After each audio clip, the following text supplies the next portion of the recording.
We hope we pray for better days.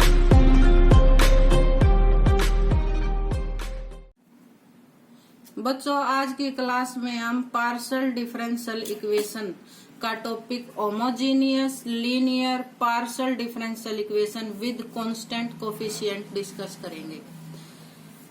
Consider the partial differential equation. Second order की partial differential equation जैसे आपके पास है curl square z by curl x square plus 2 curl square z by curl x curl y plus 3 curl square z by curl y square equal to F x comma y. Homogeneous का meaning क्या होता है कि जो भी आपका partial derivative है सभी की डिग्री, जितने भी हैं थर्ड ऑर्डर है फोर्थ ऑर्डर है, सभी की डिग्री आपके पास सेम होनी चाहिए। जैसे कि इसमें सेकंड ऑर्डर डेरिवेटिव है तो यहाँ पर भी डिग्री 2 है, यहाँ पर भी डिग्री 2 है और यहाँ पर भी डिग्री 2 है। उसके बाद अपना सॉल्व करने का क्या प्रोसीजर है, हम कुछ सिंबल यूज करते हैं। जैसे कर्ल बाय कर्ल एक्स होता है उसका सिंबल होता है कैपिटल डी, और जो कर्ल बाय कर्ल वाई होता है उसका सिंबल होता है डी डैश। तो जो आपकी फर्स्ट इक्वेशन थी सिंबल के अकॉर्डिंग क्या बन जाएगी, D square Z plus 2 D D dash into Z plus 3 D dash square Z equal to F x comma Y. इसको आप इस तरह से भी लिख सकते हो जैसे कि D square plus 2 D D dash plus 3 D dash square bracket close bar Z equal to F x comma Y.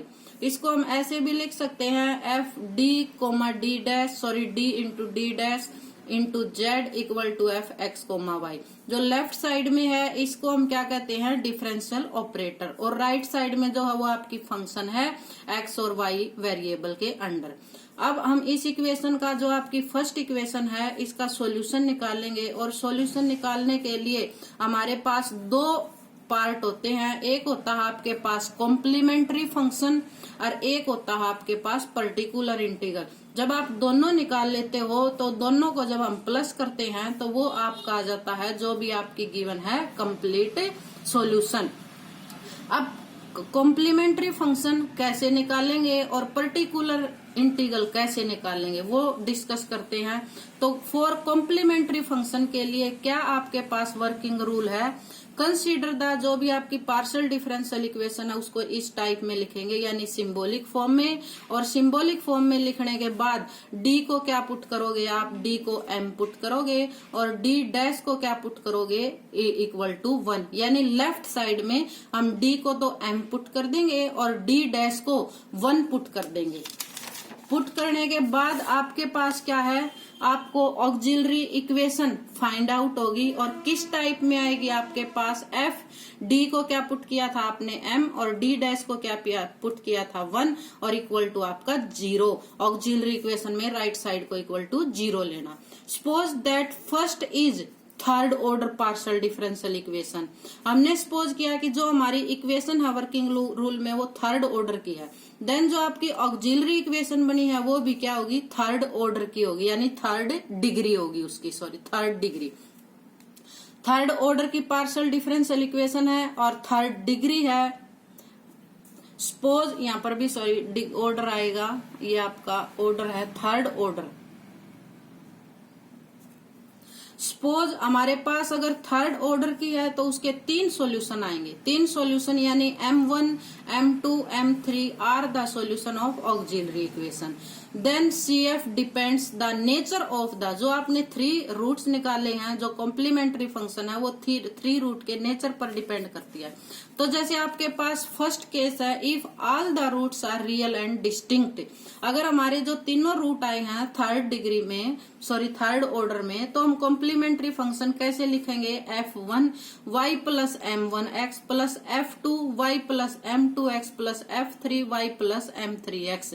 यहाँ पर F1, F2, F3 फंक्शन होती हैं आर्बिट्रेरी फंक्शन, क्योंकि जो हमारी गिवन इक्वेशन है वो हमारी पार्शियल डिफरेंशियल इक्वेशन है।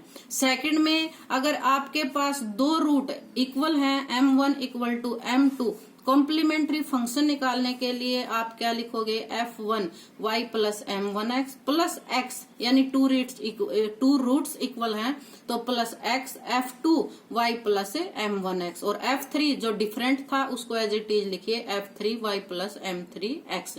केस थर्ड में अगर आपके पास तीनों ही रूट इक्वल है, m1 equal to m2 equal to m3, तब आप कॉम्प्लीमेंट्री फंक्शन कैसे लिखोगे, f1 y plus m1x plus x, f2 y plus m1x plus x square f3 y plus m1x।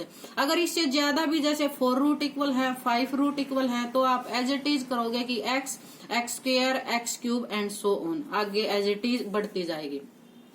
ये तो हमने जैसे कि रियल और डिस्टिंक्ट रूट डिस्कस किए। उसके बाद अगर आपके रूट्स आ जाए, कॉम्प्लेक्स फॉर्म में आ जाए या इरेशनल फॉर्म में आ जाए, तो आपके रूट्स पेयर में आते हैं हमेशा, जैसे a plus minus iota b और a plus minus square root b। तो इसमें दो रूट आएंगे, एक रूट आपके पास बनेगा a plus iota b, second root बनेगा a minus iota b। As it is हम कॉम्प्लीमेंट्री फंक्शन बना देंगे, दोनों रूट हमारे पास डिफरेंट होंगे, डिस्टिंक्ट होंगे। As it is a plus minus square root b है तो m1 क्या आएगा, a plus root square root b, m2 equal to a minus square root b। इसको भी एज इट इज हम कॉम्प्लीमेंट्री फंक्शन में पुट कर देंगे और हमारी क्या आ जाएगी, कॉम्प्लीमेंट्री फंक्शन का सॉल्यूशन। नेक्स्ट, अब हम जो कॉम्प्लीमेंट्री फंक्शन आप लोगों ने जो डिस्कस की है उसके लिए मैं आपके न्यूमेरिकल के थ्रू इसको एक्सप्लेन करती हूँ। जैसे कि फाइंड द कॉम्प्लीमेंट्री फंक्शन, ये हमारे पास एक सिंबॉलिक इक्वेशन गिवन है, और सिंबॉलिक इक्वेशन में जैसे आपकी इक्वेशन है D square plus 4d d dash plus d dash square bracket close into z equal to e raise to power ax plus by। सबसे पहले हमारा था सिंबॉलिक फॉर्म में, सिंबॉलिक फॉर्म में ये ऑटोमेटिकली आपके पास गिवन है। उसके बाद सेकंड आपके पास पॉइंट था ऑक्सिलरी इक्वेशन, जो पार्शियल डिफरेंशियल इक्वेशन है सिंबॉलिक फॉर्म में उसको ऑक्सिलरी फॉर्म में लिखो। तो ऑक्सिलरी फॉर्म में लिखने के लिए आपके पास क्या रूल था कि d को तो हम क्या करेंगे, m पुट करेंगे, और d डैश को हम क्या पुट करेंगे, 1 पुट करेंगे। तो हमारी इक्वेशन क्या बन गई, यहाँ पर पुट करने के बाद m square plus 2m plus 1 का स्क्वायर इक्वल टू 0। ये हमारी क्वाड्रेटिक इक्वेशन है। क्वाड्रेटिक इक्वेशन के जब आप लोग फैक्टर करोगे तो यहाँ पर ये फैक्टर बनते हैं m प्लस 1, 2 इक्वल रूट आएंगे m प्लस 1 यानी m प्लस 1 का होल स्क्वायर, तो equal to m equal to -1, m equal to -root. 2 आपके रियल रूट हैं और दोनों सेम है, इक्वल है। तो कॉम्प्लीमेंट्री फंक्शन आपकी क्या आएगी, f1 y माइनस m की वैल्यू क्या है, -1 y minus x plus x, क्योंकि दोनों रूट क्या है, इक्वल हैं, plus x f2 y minus x। Next example जैसे हम लेते हैं, क्योंकि हमें यहाँ पर सिर्फ कॉम्प्लीमेंट्री फंक्शन निकालने हैं। नेक्स्ट जैसे आपके पास है d raise to power 4 plus d dash minus 6 d dash raise to power 4 into z equal to y cos x। Symbolic form हमारे पास गिवन है। ऑक्सिलरी इक्वेशन आप लोग लिखोगे तो ऑक्सिलरी इक्वेशन के लिए d को हम m पुट करते हैं, d डैश को 1 पुट करते हैं। आपकी इक्वेशन आपके पास आती है m square plus m minus 6 into 1 का स्क्वायर। तो इक्वेशन आपके पास बन गई m square plus m minus 6 equal to 0। Factor कीजिए, अगर इजीली फैक्टर हो जाते हैं तो डायरेक्ट कर दीजिए बाय फैक्टराइजेशन, अदरवाइज आप क्वाड्रेटिक फार्मूले से भी इसको ब्रेक कर सकते हैं। तो m इक्वल टू आपके पास वैल्यू आ गई -3 -2, दोनों रूट क्या है आपके पास, रियल हैं और दोनों क्या है, डिस्टिंक्ट। तो कॉम्प्लीमेंट्री फंक्शन आपके पास आएगी f1 y minus 3x plus f2 y plus 2x। ये तो था आपका कॉम्प्लीमेंट्री फंक्शन। कॉम्प्लीमेंट्री फंक्शन आप कैसे निकालोगे, जो हमें सिर्फ लेफ्ट साइड का यूज करके निकालनी है। उसके बाद आपके पास राइट साइड में भी टर्म हो, तो जो राइट साइड की टर्म होती है उसका यूज करते हुए हम पर्टिकुलर इंटीग्रल निकालते हैं। तो पर्टिकुलर इंटीग्रल के लिए भी आपके पास कुछ रूल है। तो रूल कैसे, आपके पास डिफरेंट रूल आएंगे। तो the particular integral of partial differential equation first is given by, कैसे निकालोगे, जैसे पार्शियल इंटीग्रल निकालना है तो 1 बाय जो भी आपकी फंक्शन है f d d dash symbol में और इनटू में आएगा एफ एक्स कोमा वाई। तो इसमें जो राइट साइड में एफ एक्स कोमा वाई की फंक्शन है वो आपकी अलग अलग टाइप की आएगी, एक्सपोनेंशियल भी आएगी, पोलिनोमियल भी आएगी, आपकी साइन ट्रिग्नोमेट्रिक फंक्शन में भी आएगी। तो सभी के लिए आपके पास डिफरेंट डिफरेंट रूल हैं। तो केस 1 में जैसे हम लोग लेते हैं कि जो एफ एक्स कोमा वाई है वो क्या है, एक एक्सपोनेंशियल फंक्शन है। एक्सपोनेंशियल फंक्शन यानी e raise to power A x plus b. Particular integral निकालने के लिए 1/f डी डैश इनटू में एफ एक्स कोमा वाई था, एफ एक्स कोमा वाई यानी राइट साइड में जो फंक्शन है आपकी उसकी वैल्यू यहाँ पुट करेंगे e raise to power A x plus B y. D को क्या पुट कर देंगे यहाँ पर ए, और डी डैश को क्या पुट कर देंगे यहाँ पर बी। बट लेकिन यहाँ पर जो आपका एफ ए कोमा बी है, जो आपके पास डिनोमिनेटर है, कंडीशन है कि नॉट इक्वल टू 0 होना चाहिए, तभी आप लोग ये रूल लगा सकते हैं। केस सेकंड में अगर आपके पास जो राइट साइड में फंक्शन है capital F x comma Y, तो उसमें आपके पास क्या होगा, ट्रिग्नोमेट्रिक फंक्शन है, जैसे sine a x plus B y, या हो सकता है आपके पास cos a x plus B y हो। तो पर्टिकुलर इंटीग्रल के लिए 1/f D comma D dash sine a x plus B y. तो यहाँ पर जो फंक्शन है वो आपकी क्या होनी चाहिए, जैसे कि क्वाड्रेटिक इस टाइप में आनी चाहिए, D square D dash D dash का होल स्क्वायर। तो डी स्क्वायर को इसमें क्या पुट करेंगे, माइनस ए स्क्वायर जो एक्स के पास वैल्यू है, और डी डैश को क्या पुट करेंगे, माइनस बी स्क्वायर यानी जो वाई के पास कांस्टेंट वेरिएबल कोफिशिएंट है आपके पास, और डी डैश को क्या पुट करेंगे, माइनस ए बी। और इसमें भी आपकी कंडीशन होनी चाहिए कि जो आपका डिनोमिनेटर है पुट करने के बाद वो नॉट इक्वल टू 0 आना चाहिए। थर्ड कंडीशन है जैसे कि आपके पास फंक्शन है F x comma Y. F x comma Y में आपकी जो फंक्शन है वो क्या है, एक एक्स रेस टू पावर या Y raise to power something. F x comma Y, X और वाई वेरिएबल के अंडर फंक्शन है। तो पर्टिकुलर इंटीग्रल निकालने के लिए एफ एक्स की वैल्यू यहाँ पुट करेंगे, एफ 1 में F D comma D dash, और f की वैल्यू पुट की x raise to power m y raise to power, जो डिनोमिनेटर है उसको अबव लेके जाएंगे और रेस टू पावर -1 आ जाएगी, और उसको बाइनोमियल थ्योरम के अकॉर्डिंग, बाइनोमियल जो आपकी थ्योरम आती है उसके अकॉर्डिंग उसको ओपन करेंगे, और किस पावर में आपकी जाएगी, d डैश बाय d में, अप टू द डिग्री। कहाँ तक आपको, जैसे आप कहोगे कि अब इसको कितने टर्म तक लिखें, जैसे 1 टर्म 2 टर्म 2 टर्म 3 टर्म, कितने टर्म लिखे, तो यहाँ पर आपको डिसाइड करेगी कि y raise to power something क्या है। y रेस टू पावर 2 है तो यहाँ पर आप 2 टर्म तक ओपन करेंगे बाइनोमियल थ्योरम को। अगर y की n की वैल्यू यहाँ पर 3 है तो 3 टर्म तक ओपन करेंगे, और एज इट इज n यहाँ पर डिसाइड करेगा कि आपको यहाँ तक अप टू कहाँ तक आपको इसको लेके जाना है। नेक्स्ट आपके पास केस है, अगर आपके पास जो राइट साइड में इक्वेशन है,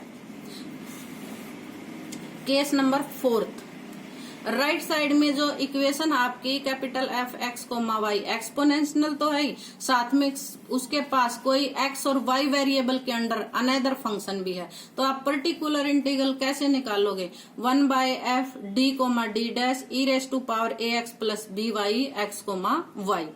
ई raise to power A x plus B Y को सबसे पहले लिखेंगे, और डी डैश को किस में चेंज कर देंगे, डी प्लस ए में, और डी डैश को किस में चेंज करोगे, डी डैश प्लस बी में। E raise to power A x plus B y सब स्टार्टिंग में लिखोगे, और डी को डी प्लस ए में, और डी डैश को डी डैश प्लस बी में चेंज कर देंगे। जो आपकी सेकंड फंक्शन है उसको आप एज इट इज लिखोगे, और सेकंड फंक्शन को जो हमने पीछे रूल डिस्कस किए हैं, जैसे ट्रिग्नोमेट्रिक फंक्शन हो या आपकी कोई एक्स वाई वेरिएबल के अंडर फंक्शन हो पावर में, पोलिनोमियल में, तो आप पिछले जो हमने केस 3 डिस्कस किए हैं उसके अकॉर्डिंग इसको सिंप्लीफाई करेंगे। नेक्स्ट आपके पास अगर कोई से डिफरेंट रूल आ जाए, case number 5, general rule for particular integral. अगर इन सभी से अलग आपकी कोई फंक्शन है तो जो आपकी फंक्शन है F D comma D dash equal to उसके आप फैक्टर करेंगे। फैक्टर आपके इस टाइप में आते हैं जैसे D minus M D dash. यहाँ पर जैसे कि लीनियर है तो 1 फैक्टर आएगा, अगर आपके पास क्वाड्रेटिक है तो 2 फैक्टर आएंगे, क्यूबिक है तो 3 टर्म हो सकती है।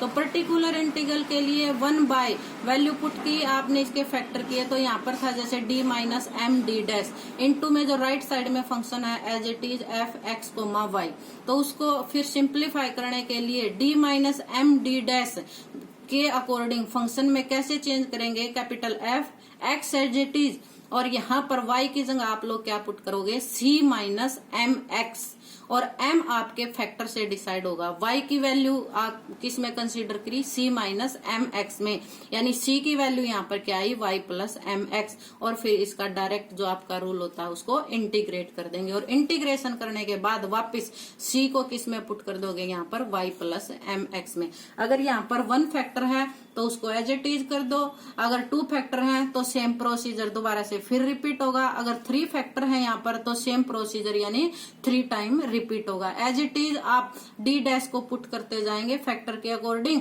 इंटीग्रेट करेंगे और वापस फिर सी की वैल्यू पुट कर देंगे।